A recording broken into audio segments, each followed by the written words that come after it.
हर हर महादेव सांग मैंने आज मु जाऊँगी गोटे बहुत बढ़िया जगह को आपण मानक भी जगह देखेबी।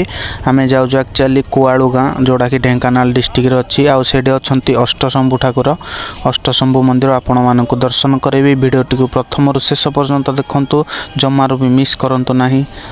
ये हूँ मंदिर प्रवेश द्वार टी भी बहुत भल होती। आउ एठी लेफ्ट साइड रे गोटे पानी टैप भी अच्छी। देखो ये है मंदिर केते सुंदर है मंदिरटी।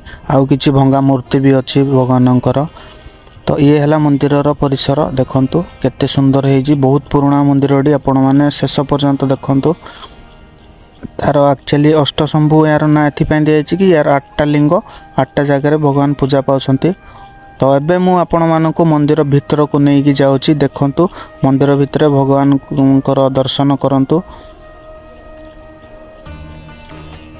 तो ये है भगवान। हर हर महादेव सांग मैंने वीडियोटी को समस्त पाक को शेयर करंतु। ए मंदिरटा केते वर्ष पुराना हबा? 400 पूरी मंदिर ठार 400 वर्ष पुराना। पूरी मंदिर 400 वर्ष पुराना। बाप रे।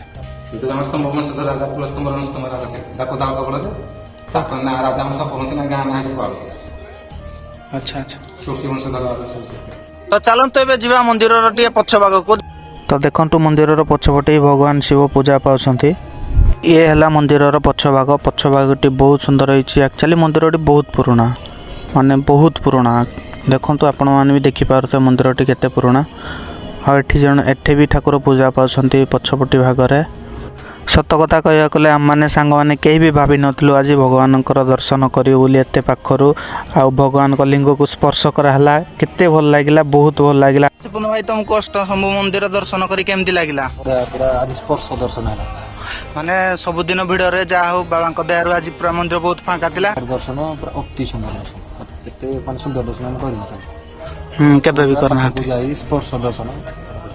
आमे गोटे स्थान को एक्चुअली आस्थिल दर्शन आज बाबा कहला फास्ट से करी बोलला। तो आमे माने मंदिर दर्शन पे आस्थिलु मंदिर दर्शन कलु। आपण मानको ई मंदिरटी देखे देजी। मंदिरटी 400 वर्ष पुराना पूरी मंदिर ठारो। तो मंदिरटी आपण मानको केमती लागुची कमेंट बॉक्स रे निश्चय जणाइबे।